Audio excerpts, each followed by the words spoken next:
I watched this movie when it came out on Monday, and I've been putting off doing a review because I've been very conflicted on whether I liked it or not. So when I initially watched this movie on Monday, I did not like it. But then I was seeing so many reviews from people who absolutely loved it, and I was like, did I miss something? So a couple days later, I watched it again, and I actually ended up liking it a lot more. First things first, the original Hell House LLC is one of my favorite horror movies of all time, and it is a movie that truly scared the shit out of me the first time I watched it.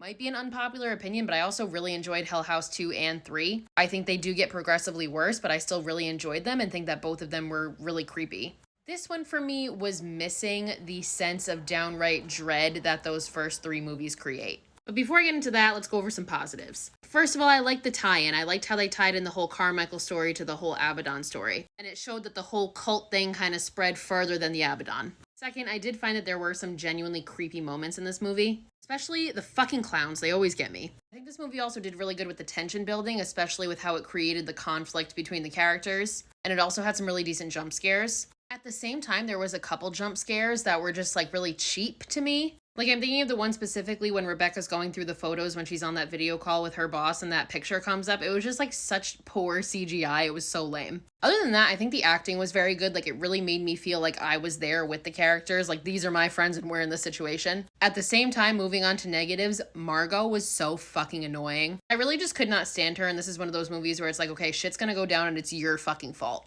So, like, I don't feel bad for you. So this is very specific, but something in this movie that really upset me was the main clown. You know, this one, the clown. When he first showed up, I was so excited that they brought him back. This might be a spoiler, by the way, because again, it's very specific, but it's the only way I can explain it. So they brought him back, but they made him, like, human. And we get scenes of him walking. To me, the thing that's always scared me about this clown is that it's a fucking prop. It's not intended to move and it doesn't move, but it still somehow ends up moving. That to me is utterly terrifying. Adding that element where it was actually just a person kind of lessens the scare factor for me. So I was kind of upset that they did that. And I know that's super nitpicky, but again, to me, it's kind of a big deal. Overall, again, I didn't hate this movie. I liked it a lot better the second time around. But for me personally, this movie not being set in the Abaddon had a negative impact. And again, that dread that I usually feel watching Hell House movies was just lacking. I give it a 6.5 out of 10. Again, I'm seeing that a lot of people really love this movie, so I would definitely check it out and let me know what you think. It's on Shudder.